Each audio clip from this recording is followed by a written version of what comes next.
So here's this car that he painted. Nice bar. They have cocktails here too. This is the side of the picnic train ambush. So tell us about your camera. It's very expensive. Yes, we've got Wayne here, and here's one of his jobs is actually emptying the fire pit.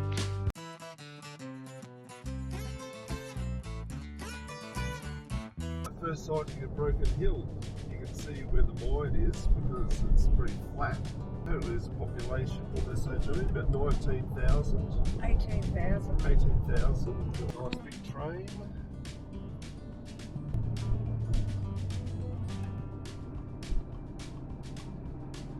This is going to be a Broken Hill exploration day.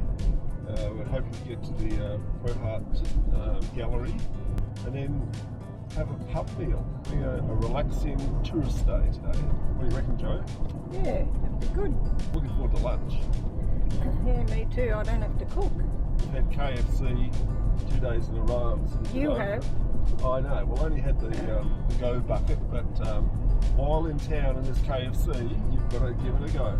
So we're at the Broken Hill Information Centre, and I've just had Belinda give me all the good information, and she was good. She actually looked up on the computer to let me know when things are and aren't open, especially this seeing it's going to be a long weekend. But definitely pop in here first to the Broken Hill Information Centre. Heading up to check out the lookout. Looks pretty good. This is the line of load reserve. We're going to head up here, 2 k's.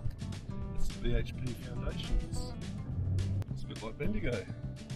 It does look like Bendigo.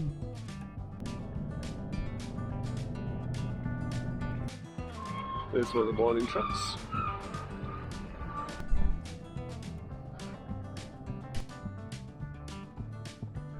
So this is the memorial to all the miners who passed away during the making of this hill. You can see there, it's quite impressive.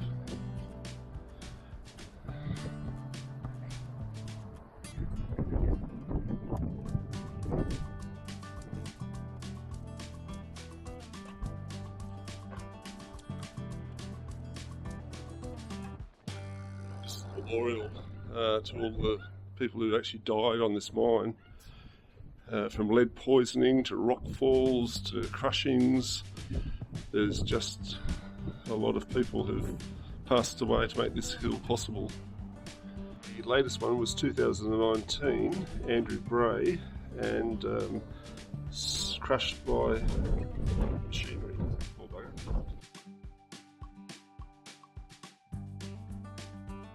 So here's his car that he painted. Last registered in 2006.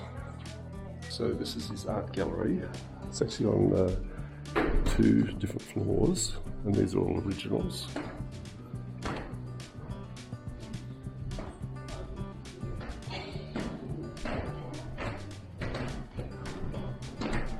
The lighting's really good here.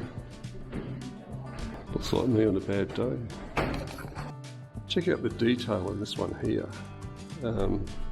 Yeah, it's very impressive. That's a shearing. Yes. Music. Yep, that looks like Ballara Station. Yeah. Yep.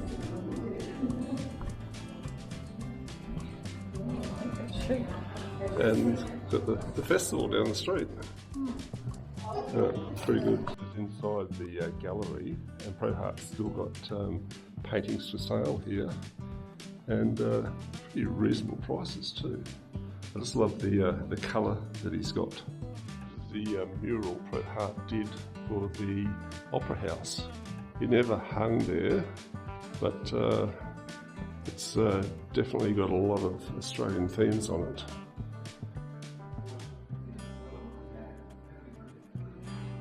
One of the ones I like is Searching for God. You got all the people there climbing on roofs, doing all sorts of stuff, trying to find out where God is. And this one here, it just comes out, it looks like 3D. I'm not going to touch it, but it's just amazing how he's brought something 2D to life. This is actually where he did his work. Often it just explodes. Pro Hart's story includes a bit of both. There's a really good gift shop. Lots of things here. Things for the kids as well. Lots of ants. Pro's gallery's over there. And then just across the road, he obviously bought this block and he's got all his own art here, sculptures. And that would be probably because he liked playing the organ so much. We've got a grasshopper there. All sorts of picks and shovels there. Nice little park actually, you just sit here and have a rest. And around the corner, we've got an emu. Now that's what we're probably looking for, some new batteries. And they're probably better than the ones we've got in the caravan at the moment. So this is the BHP pub, the Broken Hill pub. And it's had about 3 different refurbs over the years, and it's pretty flash inside now. They've actually got live music on weekends, cold beer, delicious food, cocktails. What more do you want? So a nice big screen up there. It's a little bit upmarket here.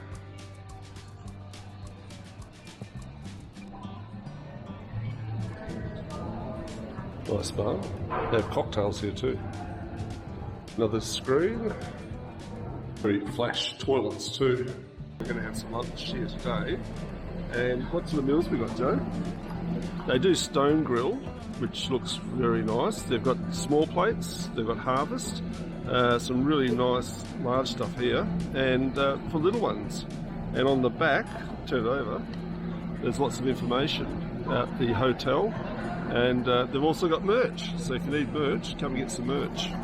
Quite a nice place. This is the beer garden. I had the duck, and I'll tell you what, that is so creamy and yummy. Joey's got the fish, and it looks like nice fresh fish too. Yum. The Palace Hotel, Broken Hill. We've got their own little shop here, gift shop. Not open at the moment. Looks like a bit of fun. It's all the mules. Right up there. Look at that, straight up. This is the Kintor head frame, or if you come from Bendigo, poppet head. And these are the winding drums here to actually lower and raise the ore and the miners. Over here you've got the two buckets or elevators. One goes down, one goes up. They look like they're in pretty original condition actually. This isn't the location that the mine was. They've actually moved this here and obviously fixed it up a bit. So this is the air compressor. So the air compressor would be feeding air down into the shafts. And it was made in Birmingham. So they had a signal code so that the guys in the winch room would know how far to let everyone go down. And then you got one bell and a pause and all that sort of stuff. And then it goes all the way down to the ground floor, which is 1,570 feet below. We've got an electric car charging area here. Over here we've even got a dump point. And I'd say there'll be some water somewhere as well. Very RV friendly, this town. So this is the site of the picnic train ambush back in World War I. It was the only place in Australia where people were actually attacked. So there was a couple of Turks laying an ambush here, and the train was actually heading up to Silverton to a picnic. Well, there was 6 people killed and 6 wounded, and there was a lot of people on the train. And 1,200 passengers actually. Responsible disappeared to the outskirts of town where the camels, transport camels were. So this is a replica of the ice cream cart that the 2 guys, I thought they were Turks, but they weren't Turks, used in the attack on the train, the ambush. And that's the original one there, by the looks of it. And so in the early 1900s, Turks and other Islamic people were associated with the manufacture and retailing of the confectionery, including Turkish Delight and ice cream. The White Rocks Reserve and This is a picture of the volunteer riflemen coming back after they had that shootout with the two Turks. There's the Turkish flag and their rifles, and there's the picnic train that actually came through. Okay, so we've got Brett here, and he's flown all the way from Sydney with his massive camera just to spot birds. So tell us all about it.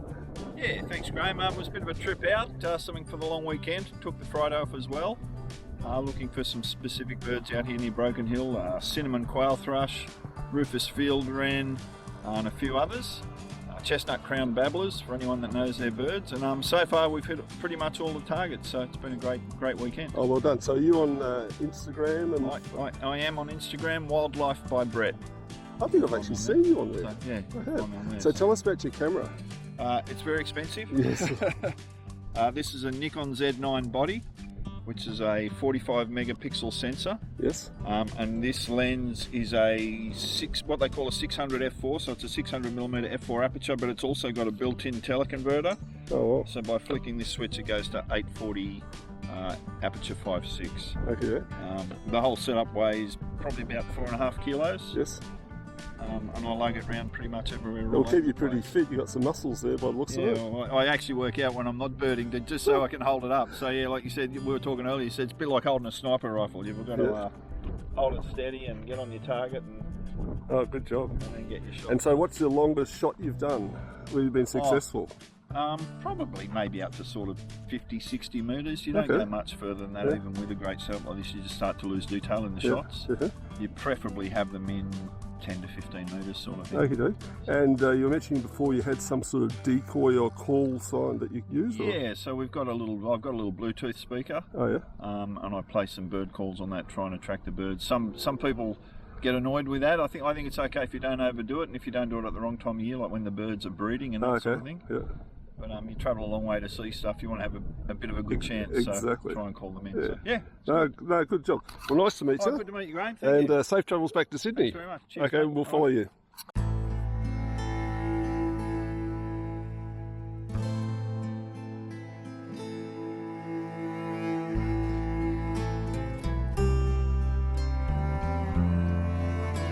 Today's sunrise, look at that. That's pretty specky. So this is our camp just here, but hot tip, this is the unpowered section, hot tip, this place is absolutely chockers and you need to book in early to make sure you get a spot. We've got Wayne here, and one of his jobs is actually emptying the fire pit. What an easy way to do it when you've got a front end loader like that to do. What a massive fire pit. It's pretty good, and it's just up from where all the guys are with their caravans on the powered and watered sites. Wayne's also working on a new kitchen area here, and it's all undercover, and when that comes out it's going to be pretty spectacular. So why do you like working here, Wayne? I'm a board member. Well, I tell you what, the facilities here are really good. The showers are beautiful and hot and lots of pressure and very clean, so hats off to you. The other good thing about this place here, it's very secure. We're probably about 5 minutes out of town, but we feel comfortable leaving a van here and knowing that when we come back, it's going to be here. I better let you get back to this, otherwise you're going to get fired. Nice to meet you. If I get fired, I don't know who's going to do it. Well, mate, maybe I can get a job here when I come back. Who knows? I must say, it's relatively cheap. $25 unpowered, $40 powered, and for the facilities that you actually get here, no, very good. And the campsites are 9 metres apart.